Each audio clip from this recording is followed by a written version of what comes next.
Good morning, everybody. Today we're going to the Puy du Fou park, which is in Vendée. We were there yesterday already, so we just did a enjoyment day, and today we're gonna vlog a bit more. First piece of advice: use sunscreen, otherwise you're gonna look like vanilla strawberry ice cream. Second piece of advice: take proper shoes, because otherwise they're gonna end up a bit disgusting. These shoes are great. His shoes are... What would you say about your shoes? New. New. They were new. So let's get started.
I really enjoyed how historically accurate this was.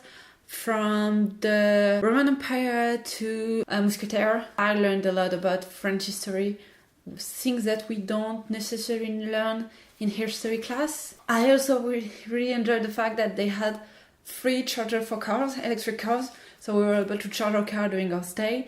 That was very good.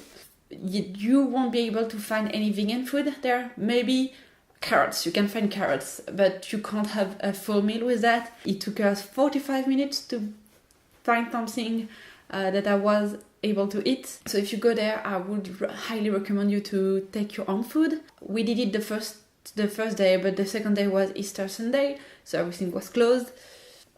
But other than that, it was a great weekend. I highly encourage you to go visit this part of France if you're there, or if you want to know more about French history. All the show are in French though, so if you don't speak French you might not understand. I hope you've enjoyed this video. If you did, give it a thumbs up, and I hope to see you next time. Bye bye.